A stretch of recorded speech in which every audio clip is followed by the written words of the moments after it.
معزز سامعین گرامی قدر، رسول اللہ صلی اللہ علیہ وسلم کے معجزات کے حوالے سے گفتگو جاری تھی، اسی بات کو آگے بڑھائیں گے۔ رسول اللہ صلی اللہ علیہ وسلم کی بعض پیشین گوئیاں، خصوصیات اور پھر امت محمدیہ کی بعض خصوصیات کو بیان کر کے کوشش کریں گے کہ آج سیرت کا یہ جو بہت اہم حصہ ہے اس کو مکمل کر لیا جائے اور سن 2 ہجری کے دیگر واقعات کی طرف دوبارہ سیرت کا تسلسل جوڑ لیا جائے۔ رسول اللہ صلی اللہ علیہ وسلم کی پیشین گوئیوں کے حوالے سے بہت سی پیشین گوئیاں آپ کے سامنے رکھیں۔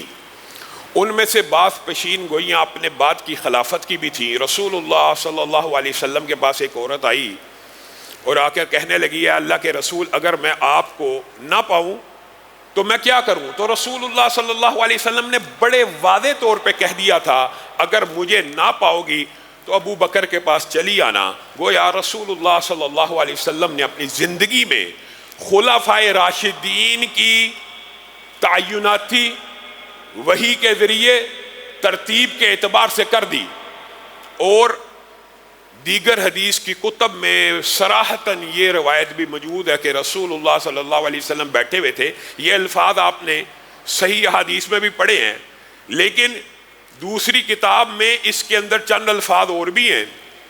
رسول اللہ صلی اللہ علیہ وسلم بیٹھے ہوئے تھے، حضرت ابو بکر آئے تو رسول اللہ صلی اللہ علیہ وسلم نے کہا ان کو جنت کی بشارت دو۔ یہ تو آپ نے سنا ہوا واقعہ ہے، لیکن حدیث کی دیگر کتب میں اس کے اندر یہ لفظ بھی موجود ہے، اور ان کو میرے بعد خلیفہ ہونے کی بھی بشارت دو۔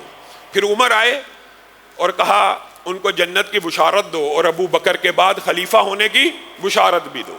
پھر عثمان آئے، کہا جنت کی بشارت بھی دو، لیکن ساتھ میں ایک مصیبت کی، ایک آزمائش کی بات بھی کرو، اور عمر کے بعد خلافت کی بشارت بھی دو۔ صرف خلافت کی یہ 2-4 احادیث نہیں ہیں، متعدد ہیں۔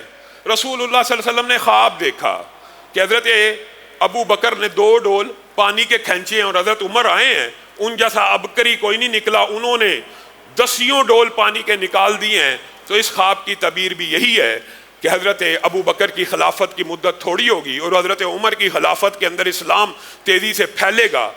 اور اس کے علاوہ بھی رسول اللہ صلی اللہ علیہ وسلم نے واضح طور پہ کہہ دیا تھا کہ ابو بکر کے علاوہ، پہلے کہا لاؤ لکھ دوں، عائشہ لکھ دوں تیرے باپ کی خلافت، پھر کہا اللہ بھی اور مومن بھی ابو بکر کے علاوہ کسی کو خلیفہ نہیں مانیں گے۔ گویا رسول اللہ صلی اللہ علیہ وسلم یہ ترتیب بھی بیان کر کے گئے۔ اور اسی پر بس نہیں، پیشین گوئیوں ہی کے باب میں، یہ باب بڑا طویل ہے، تیزی سے آپ کے سامنے یہ حدیث رکھ رہا ہوں۔ آپ نے جبل احد کا اور جبل حرا کا واقعہ دونوں کا سنا ہوا ہے۔ کیا کہا تھا رسول اللہ صلی اللہ علیہ وسلم نے؟ ٹھہر جا احد، تیرے اوپر ایک نبی، ایک صدیق اور شہید کھڑے ہیں۔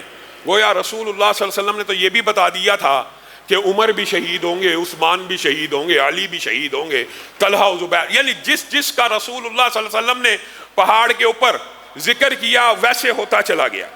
اور یہ بھی باب معجزات کا ہوتا ہے۔ اور سیدنا عثمان کے بارے میں تو رسول اللہ صلی اللہ علیہ وسلم نے اپنے صحابہ کو مخاطب ہو کے کہا، فتنے کے دور میں وہ شخص، بعین اسی طرح اشارہ کیا، فتنے کے دور میں وہ شخص حق پہ ہوگا۔ صحابی دوڑے اس شخص کی طرف، چادر اوڑی ہوئی تھی، اس چادر کو اتار کے سیدنا عثمان کا چہرہ رسول اللہ کی طرف کیا، اے اللہ کے رسول، کیا آپ اس شخص کے بارے میں کہہ رہے ہیں؟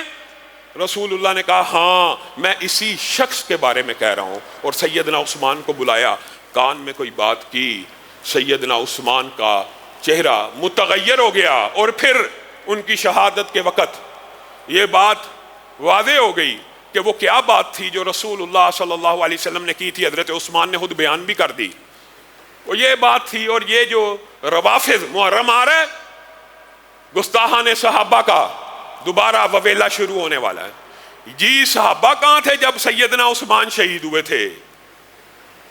کچھ صحابہ حج کے اوپر گئے تھے، آپ کو پتہ ہے حج کے اوپر صحابہ کی اکثریت، اور کچھ صحابہ مدینہ میں موجود تھے۔ مدینہ میں جو موجود تھے لڑے کیوں نہیں تھے؟ سیدنا عثمان نے منع کیا تھا۔ کس وجہ سے؟ اس وجہ سے کہ رسول، اچھا پھر یہ کہتے ہیں آگے، اگر منع کیا تھا تو خلافت کیوں نہیں تھی چھوڑی؟ عقل کے کیسے اندھے ہیں۔ رسول اللہ صلی اللہ علیہ وسلم نے حضرت عثمان کو کہا تھا، منافق تجھ سے خلافت کی چادر اتارنے کی کوشش کریں گے۔ سیدنا عثمان نے مدینے کا احترام تو رکھا، لڑے نہیں، لیکن رسول اللہ کی یہ پیشین گوئی اور وصیت کو بھی پورا کیا، تو نے ہرگز اس چادر کو نہیں اتارنا۔ تو روزہ خواب بائی تھی، روزہ دنیا میں رکھے گا، افطار میں محمد صلی اللہ علیہ وسلم کے ساتھ جنت میں کرے گا۔ یہ سیدنا عثمان ہیں کہ جن کی خلافت کی پیشین گوئی رسول اللہ صلی اللہ علیہ وسلم نے پہلے ہی اپنی زندگی میں کر دی، اور اس آزمائش کا بھی بتا دیا جو ان کے اوپر آنی تھی۔ اور سیدنا عثمان کو اپنی ایک بیٹی نہیں، 2 بیٹیاں دی۔ اور رسول اللہ صلی اللہ علیہ وسلم کے بارے میں یہ کہنا کہ جب بنو ہاشم کی، یہ وہ دور آ گیا محرم کا، آپ سنیں گے اب ان کی چیخو پکار اور وویلا۔ بنو امیہ اور بنو ہاشم کی بڑی دشمنی ہے۔ یہ بنو امیہ کے عثمان ہیں، ایک بیٹی نہیں 2 بیٹیاں دی، صرف ایک بیٹی بنو ہاشم میں دی ہے سیدنا علی کو، باقی 3 کی 3 بیٹیاں ابو العاص، 3 کی 3 بیٹیاں بنو امیہ میں دی ہیں، ایک بنو ہاشم میں دی ہے۔ کوئی دشمنوں کو بیٹیاں دیتا ہے؟ یہ خواہ مہاں کا قصہ بنایا ہوا ہے جی۔ بنو امیہ کی بنو ہاشم سے جی لڑائی تھی، جی لڑائی تھی، کون سی لڑائی تھی؟ یہ لڑائی آپ نے گڑھی ہوئی ہے، یہ رسول اللہ صلی اللہ علیہ وسلم نے، اور اس کے بعد بھی سیدنا امیر معاویہ کی فضائل و مناقب میں جو احادیث ہیں وہ متعدد ہیں۔